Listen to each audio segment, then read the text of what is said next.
విశ్వమంతా నిండి ఉన్న విషయాలు రెండే రెండు. ఒకటి కనపడే పదార్థం, మరొకటి కనపడని శక్తి. విశ్వధర్మం లేదా విశ్వ లక్షణంను లేదా పరమాత్మ వల్ల పదార్థం నిరంతరంగా శక్తిగా మారుతూ ఉంటుంది, మరియు శక్తి నిరంతరంగా పదార్థంగా మారుతూ ఉంటుంది. అంటే పదార్థంలో శక్తి ఉంటుంది, శక్తిలో పదార్థం ఉంటుంది. మంత్రపుష్పం అనే శ్లోక సంపుటిలో ఇదే విషయాన్ని చెప్తాడు. ఆ మంత్రపుష్పం యొక్క లింకును ఈ వీడియో డిస్క్రిప్షన్లో ఉంచుతున్నాను, వినండి. శక్తిని ఇంగ్లీష్ అక్షరం ఈతో సూచిస్తూ మరియు పదార్థమును ఇంగ్లీష్ అక్షరం ఎంతో సూచిస్తూ ఆ రెండిటి మధ్య ఉన్న బంధాన్ని ఈ is equal to MC square అనే సూత్రం ద్వారా ఐన్స్టీన్ అనే శాస్త్రవేత్త చూపించాడు. తర్వాత కాలంలో పరమాణువు విచ్ఛిన్న క్రియలలో పదార్థం నశించి శక్తిగా మారుతుంది అని, మరియు పార్టికల్ యాక్సిలరేటర్స్లో శక్తి పదార్థంగా మారుతుంది అని శాస్త్రవేత్తలు రుజువు చేశారు. భగవద్గీతలో ఈ విషయం చెప్పినా చెప్పకపోయినా, ఐన్స్టీన్ ఈ విషయాన్ని సూత్రీకరించినా సూత్రీకరించకపోయినా, ఈ విశ్వం భూమి పుట్టక ముందు నుంచి ఎలా ఉందో అలానే ఉంటుంది. దాని ధర్మాలను అనుసరించి దాని పనులు నిరంతరంగా జరుగుతూనే ఉన్నాయి, ఇక ముందు కూడా జరుగుతూనే ఉంటాయి కదా. ఈ నిరంతర మార్పుకు కారణమైన విశ్వధర్మం మాత్రం మారకుండా స్థిరంగా ఉంటుంది. దానినే సనాతన ధర్మమని, శాశ్వతమైన విశ్వశక్తి అని లేదా పరమాత్మ అని అంటారు. పదార్థ రూపంలో ఉన్న గెలాక్సీలు, మిల్కీవేలు, నక్షత్రాలు, సౌర కుటుంబం, అందులో ఇతర గ్రహాలతో పాటుగా భూమి, చంద్రుడు ఏర్పడ్డాయి. కొన్ని ప్రత్యేక పరిస్థితులలో భూమి మీద జీవి పుట్టుక జరిగింది, అంటే ప్రాణశక్తి ఆవిర్భవించింది. విశ్వధర్మంను అనుసరించి పుట్టిన పదార్థం మరియు శక్తి అనేక పదార్థాలుగా మరియు శక్తులుగా విడిపోయి ఉంది. విశ్వ పదార్థమంతా ఎన్నో మూలకాలుగా విడిపోయి విశ్వమంతా వ్యాప్తి చెంది ఎన్నో రకాల మిశ్రమాలుగా ఏర్పడి ఉన్నాయి. భూమి మీద మనకు తెలిసిన మూలకాలు 118. పదార్థ మూలకం అంటే హైడ్రోజన్, ఆక్సిజన్, కాల్షియం, సోడియం లాంటివి. హైడ్రోజన్ మరియు ఆక్సిజన్ కలిసి నీరుగా మారితే ఆ నీరు ఒక మిశ్రమ పదార్థం. మన శరీరం కూడా ఇలాంటి మిశ్రమాలతో తయారైంది. అలాగే విశ్వశక్తి నుంచి విద్యుత్ శక్తి, అయస్కాంత శక్తి, భూమి ఆకర్షణ శక్తి, ఉష్ణశక్తి, అణుశక్తి, స్థితిశక్తి, గతిశక్తి, రసాయన శక్తి లేదా ప్రాణశక్తి లాంటి అనేక శక్తులు కూడా వచ్చాయి. ప్రాణశక్తి, ఆత్మశక్తి రెండూ ఒకటే. కానీ మెదడు కణాలలో ఉంటూ శరీర రక్షణ, పోషణ, పునరుత్పత్తుల కొరకు ప్రపంచంతో వ్యవహరించే ప్రాణశక్తిని మాత్రం ఆత్మశక్తి అంటాం. ప్రాణశక్తి ఏటీపీ అంటే అడినోసైన్ ట్రైఫాస్ఫేట్ అనే రసాయన పదార్థంలో రసాయన బంధ రూపంలో ఉంటుంది. ఏటీపీ నీటితో కలవడం వల్ల ఆ శక్తి ఉత్పన్నం అవుతుంది.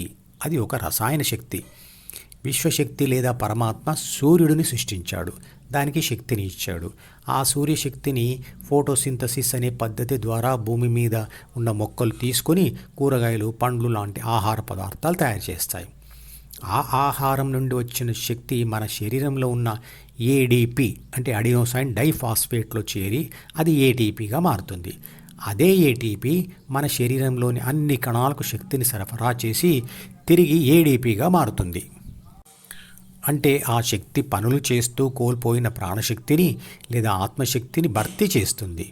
అంటే విశ్వశక్తియే లేదా పరమాత్మయే ఆత్మగా అన్ని జీవులలో చేరుతుంది. శక్తి ఒక జీవి శరీరం నుండి కానీ, రాయి లాంటి నిర్జీవ పదార్థం నుండి కానీ విశ్వశక్తిలో కలిసిపోతుంది. తర్వాత మళ్ళీ అది అక్కడ నుంచి మరో రాయి లాంటి నిర్జీవ పదార్థంలోనికి కానీ, లేదా పునరుత్పత్తి విధానంలో తల్లిదండ్రుల ద్వారా తల్లి గర్భంలో ప్రవేశించి అక్కడ మరో శరీరం ధరిస్తుంది. ఈ 2 పునర్జన్మలు శక్తికి మనసు లేని లేదా మనసు ఉన్న పునర్జన్మలు. ఈ విషయం మొట్టమొదటగా భగవద్గీతలో చెప్పబడింది. తర్వాత కాలంలో దీనినే ఎనర్జీ కన్జర్వేషన్ సిద్ధాంతం అన్నారు. శక్తి ఒంటరిగా ఒక పదార్థాన్ని విడిచి మరో నిర్జీవ పదార్థంలోకి ప్రవేశిస్తే అది శక్తికి మనసు లేని పునర్జన్మ. కానీ శక్తి ప్రాథమిక మనసుతో కలిసి ఒక జీవి శరీరాన్ని విడిచి మరో శరీరంలోకి ప్రవేశిస్తే అది శక్తికి మనసుతో కూడిన పునర్జన్మ. కండర శక్తి మనిషి శరీరాన్ని విడిచి ఒక విసిరిన రాయిలోకి ప్రవేశిస్తే అది కండర శక్తికి మనసు లేని పునర్జన్మ అవుతుంది. కానీ తల్లిదండ్రుల కలయికలో వారిద్దరి ప్రాణశక్తి మరియు వారిద్దరి ప్రాథమిక మనసులు కలిసి వారి పిల్లల శరీరంలోకి ప్రవేశిస్తే అది వారి ప్రాణశక్తికి మనసుతో కూడిన పునర్జన్మ అవుతుంది. అలా తల్లి గర్భంలోకి ప్రవేశించిన శిశువు యొక్క ప్రాణశక్తి పనులు చేస్తూ తరిగిపోయిన శక్తిని తల్లి నుండి తీసుకుంటూ ప్రాథమిక మనసు సహాయంతో శరీర అవయవాలైన మెదడు, కడుపు, లీవర్, గుండె, లంగ్స్ ఇంకా ఇతర అవయవాల కణాలను జైగోట్ నుండే కణ విభజన ద్వారా సృష్టిస్తుంది. అలా సృష్టించబడిన కణాలు తాము ఉన్న అవయవం చేయవలసిన పనితీరును బట్టి సెల్ డిఫరెన్షియేషన్ అనే పద్ధతిలో ప్రత్యేక కణాలుగా తయారవుతాయి. ఆ ప్రత్యేకత ప్రాథమిక మనసులోని ఏ జీన్స్ను ఆ అవయవం వాడుకోవాలో అని నిర్ణయించడంలో మరియు కణం యొక్క ఆకారంలో ఉంటుంది. ఆ కణాలు వేర్వేరు అవయవాలలో ఉంటూ వేర్వేరు పనులు చేస్తున్నా వాటన్నిటిలో అదే ప్రాథమిక మనసు మరియు అదే ప్రాణశక్తి అంటే రసాయన శక్తి ఉంటుంది. వాటి శరీర పదార్థంలో మాత్రమే భిన్నత్వం ఉండి పనితీరు మాత్రం మారుతుంది. మెదడులో జరిగే పనులు కంటి ద్వారా మరియు కడుపులో జరిగే పనులు వేర్వేరు కదా. మెదడులో ఉండే న్యూరాన్లు మిగతా కణాల కంటే ఆకారంలో విభిన్నంగా ఉంటాయి. అవి 8600 కోట్లు. ఆ కణాల శరీరంలోని జ్ఞానేంద్రియాలకు మరియు ఇతర అవయవాలకు నరాల ద్వారా సంధానించబడతాయి. నరాలలో కూడా న్యూరాన్లు ఉంటాయి. అన్ని శరీర కణాలలోని రసాయన శక్తిని ప్రాణశక్తి అన్నప్పటికీ న్యూరాన్లలో ఉన్న ప్రాణశక్తిని లేదా రసాయన శక్తిని మాత్రమే ఆత్మశక్తి అన్నారు.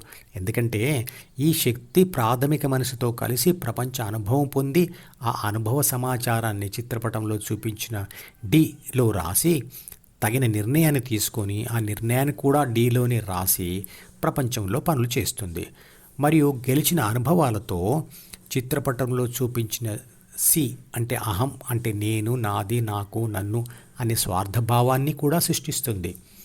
తర్వాత కూడా వరుసగా గెలుస్తూ పోతే సి బలపడుతుంది మరియు డి పెరుగుతుంది. ఈ ఛానల్కి సబ్స్క్రైబ్ చేస్తే మీకు మాత్రమే క్రమం తప్పకుండా అన్ని వీడియోలు చూసే అవకాశం ఉంటుంది. ఇతరులకు షేర్ చేస్తే మీ వల్ల వారికి కూడా ఈ వీడియోలు చూసే అవకాశం వస్తుంది. లైక్ చేస్తే యూట్యూబ్ మేనేజ్మెంట్ మరికొందరికి ఈ వీడియోలను చూసే అవకాశం ఇస్తుంది. మీరు సబ్స్క్రైబ్, షేర్ మరియు లైక్ కూడా చేస్తే ఎక్కువ మందికి ధ్యానం గురించి తెలిసి సనాతన ధర్మాన్ని వ్యాపింపచేసి దానిని కాపాడే ప్రయత్నం చేస్తారు. ధర్మో రక్షతి రక్షితః.